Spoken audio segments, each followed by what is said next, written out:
Hello friends, welcome to Patient Education series on cancer. Cancer को life threatening disease कहा जाता है क्योंकि अक्सर इसका पता इतनी देर से लगता है कि ट्रीटमेंट से कोई फायदा ही नहीं होता, स्पेशली सर्वाइकल कैंसर। एक ऐसा कैंसर है जो आज डॉक्टर्स के लिए भी चैलेंज बन चुका है। हर 7 मिनट पर एक फीमेल डेथ सर्वाइकल कैंसर की वजह से हो रही है, फिर भी इसके केसेस तेजी से बढ़ रहे हैं। ऐसा क्यों हो रहा है और सर्वाइकल कैंसर को कैसे कंट्रोल किया जा सकता है? इन तमाम सवालों के जवाब आज हम जानेंगे रिनाउंड गायनेकोलॉजिस्ट और मेदांत मेडिसिटी की head of department doctor Shabita Gupta से। Thank you. इंडिया में फीमेल्स को ज्यादातर कौन सा कैंसर होता है? 2 कैंसर हैं जो जहन में सबसे ज़्यादा आते हैं। पहला है बच्चेदानी के मुंह का कैंसर, जिसको सर्वाइकल कैंसर कहते हैं। अगर हिंदुस्तान में टोटालिटी में देखा जाए तो सबसे पहला नंबर इसका आता है और दूसरा ब्रेस्ट कैंसर का आता है, स्तन का कैंसर। जो महानगर हैं, जो मेट्रोपॉलिटन सिटीज़ हैं, उसमें ब्रेस्ट कैंसर नंबर 1 है। अदरवाइज़ विलेजेस में और बाकी सारे हिंदुस्तान में जो है वो सर्वाइकल कैंसर नंबर 1 पे आता है। लगभग कितनी महिलाएं हर साल सर्वाइकल कैंसर का शिकार होती हैं? हर साल तकरीबन 1,40,000 से ज़्यादा नए केसेस डायग्नोस होते हैं सर्वाइकल कैंसर के। और ये अगर पूरे विश्व का देखा जाए तो ऑलमोस्ट 1/4 है। दैट मीन्स कि 1/4 हिस्सा जो है वो हिंदुस्तान में केसेस का देखा गया है। क्या सिम्टम्स हैं? सर्वाइकल कैंसर के कई बार ऐसा भी हो सकता है कि कोई भी लक्षण ना पता चले, मगर अक्सर अगर माहवारी के दौरान रक्तस्राव ज़्यादा रहे तो एक कैंसर ये भी हो सकता है उसका चिन्ह। दूसरा है कि अगर 2 महीने माहवारी के बीच में अगर ब्लीडिंग होती है, ये हो सकता है। या सहवास के दौरान या उसके बाद अगर ब्लीडिंग नज़र आए नीचे से वजाइना से होती हुई, तो ये भी सर्वाइकल कैंसर के लक्षण हो सकते हैं। बहुत ज़्यादा पानी चलना या गुलाबी रंग का पानी चलना, ये भी रक्तस्राव सर्वाइकल कैंसर के लक्षण हो सकते हैं। रूरल एरिया में सर्वाइकल कैंसर किस वजह से होता है? एक कारण तो ये भी है कि बाकी सिटीज़ में, जो बड़ी सिटीज़ हैं, उसमें इंसिडेंस हमें कंपैरेटिवली कम इसलिए नज़र आना शुरू हो गया है कि इनमें जागरूकता बढ़ रही है। जागरूकता बढ़ने के कारण ये लोग अपने डॉक्टर के पास टाइम टू टाइम जाते हैं, अपनी जांच कराते हैं, और जो भी प्री कैंसरस चेंजेस हैं, वो चेंजेस जो आगे जाके कैंसर बन सकते हैं, उसी वक्त उससे पहले ही उनकी जांच हो जाती है और वो अपना ट्रीटमेंट ले लेते हैं। सर्वाइकल कैंसर की स्टेजेस कौन कौन सी हैं और कौन सी स्टेज सबसे ज़्यादा डेंजरस है? देखिए, सर्वाइकल कैंसर की भी स्टेजेस होती हैं, इसकी भी 4 स्टेजेस होती हैं, और जैसे जैसे स्टेज बढ़ती जाए तो इसकी जो सीरियसनेस है वो बढ़ती जाती है। मगर अफसोस की बात तो ये है कि ये एक ऐसा कैंसर है जो बिल्कुल प्रिवेंटेबल है।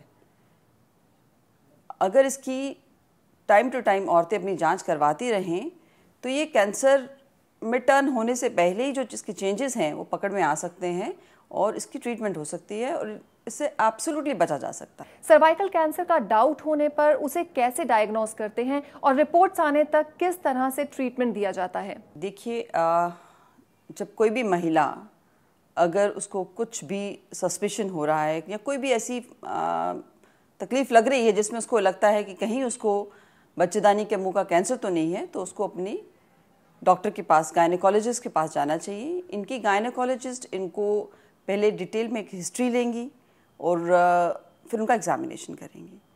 एग्जामिनेशन के लिए जब वो उनको लेके जाएंगे, एक खास तरह के टेबल पे लेटा के जब उनको देखा जाएगा, तो लोकल एरिया को देखा जाता है, बच्चेदानी के मुंह को एक खास तरीके से देखा जाता है।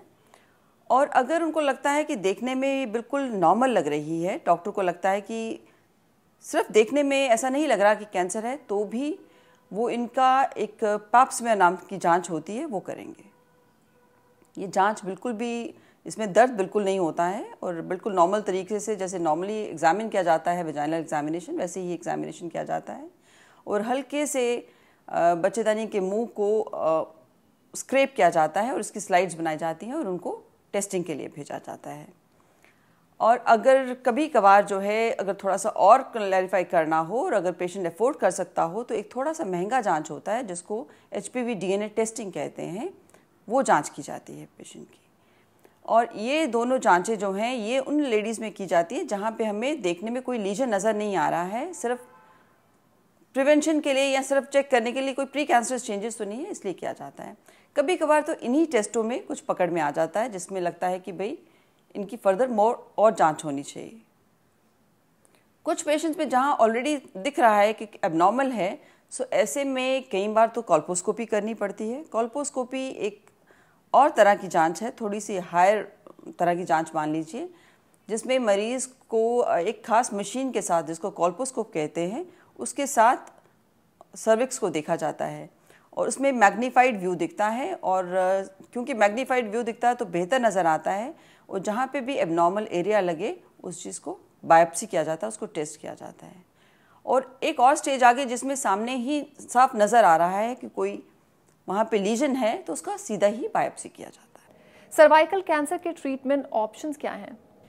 इसके ट्रीटमेंट ऑप्शंस में यूँ है कि अगर ये अर्ली स्टेज है तो सर्जरी एक बहुत अच्छा ऑप्शन है, प्रोवाइडेड सर्जरी के लिए पेशेंट जो है अदरवाइज फिट है। और अगर थोड़ा सा स्टेज बढ़ गया है, जैसे सेकेंड ए के बाद के स्टेजेस हैं या कुछ और स्टेजेस हैं जो अर्ली होते हैं मगर लीजन बहुत बड़ा है, मास जो है वो बहुत बड़ा है, ऐसे में रेडियोथेरेपी इसका आंसर रहती है। कभी कभार साथ में कीमोथेरेपी भी देना पड़ता है। सर्जरी का क्या रोल होता है? वेरी अर्ली स्टेजेस, जहाँ पे बहुत शुरू में ही बीमारी पकड़ में आ जाए, ऐसे में तो सर्जरी अपने आप में पूरा इलाज भी होता है। और सर्जरी करने के बाद जब जो भी हमारी बीमारी है जो हमने निकाल के बाहर भेजा है पैथोलॉजी टेस्टिंग के लिए, और अगर उसमें आता है कि और ज़्यादा फैली हुई नहीं है, उसकी एजेस वगैरह क्लीन है, तो ज़्यादा कई बार कुछ भी और करने की ज़रूरत नहीं होती। कुछ स्टेजेस में इसके बावजूद भी, सर्जरी के बावजूद भी रेडियोथेरेपी की ज़रूरत पड़ सकती है। वो कौन से फैक्टर्स हैं जिनकी वजह से सर्वाइकल कैंसर हो सकता है? What are risk factors? Cervical cancer के रिस्क फैक्टर हैं कि अगर जल्दी एज में सेक्सुअल डेब्यू हो जाना, या फिर मल्टीपल पार्टनर्स होना, सेक्सुअल मल्टीपल पार्टनर्स होना, या जो आपका पार्टनर है उसके अगर मल्टीपल सेक्सुअल पार्टनर्स हैं। कुछ हद तक स्मोकिंग भी अपना असर लाती है, स्मोकिंग के कारण भी रिस्क फैक्टर बढ़ जाता है। ये मेन फैक्टर्स हैं। रूरल एरिया में कैंसर ज़्यादा है, क्यों? नहीं, ओवरऑल इंडिया में है, मगर अब जो इंसिडेंस है वो मेट्रोपॉलिटन में कंपैरेटिवली कम है और रूरल इंडिया में अभी भी ये बरकरार है। Yes, certainly, even that has a role to play. That also has a role to play. अगर किसी लेडी को सर्वाइकल कैंसर हो जिसका पता सेकेंड या थर्ड स्टेज में लगे, तो क्या ट्रीटमेंट पॉसिबल है? अगर लेट डिटेक्ट हो तो एक तो बहुत तेज़ ब्लीडिंग हो सकती है, दूसरा बहुत बदबू वाला डिस्चार्ज हो सकता है, तीसरा जो पास के ऑर्गन्स हैं उसमें फैल सकता है और दूर तक भी फैल सकता है। ठीक है, करीबी ऑर्गन्स में आ गया, जो इंटेस्टाइन है, जो ब्लैडर है और लिवर है, बाकी जगह दूर तक जा सकता है। डेंजरस की हद तो ये है कि इसके कारण डेथ भी हो सकती है, और उससे अगर छोटा, उससे कम अगर हम बात करते हैं तो सब करीबी ऑर्गन्स जो हैं वो इसके साथ इन्वॉल्व हो सकती हैं, और इवन दूर वाली ऑर्गन्स भी इसके साथ इन्वॉल्व। जो आपने इंस्टेंट रेट बताया है, अगर हम उसे डायरेक्ट रिलेट करें उसके इफेक्ट से, तो फिगर क्या होगी? वो भी ऐसा है कि विश्व के स्तर पे अगर हम देखें तो हम 1/4 हिस्सा कंट्रीब्यूट करते हैं डेथ्स का भी, सर्वाइकल कैंसर की, जो हिंदुस्तान में होती हैं और जितनी विदेश में होती हैं, हम ऑलमोस्ट 1/4 उसमें कंट्रीब्यूट करें टोटल ओवरऑल वर्ल्ड में।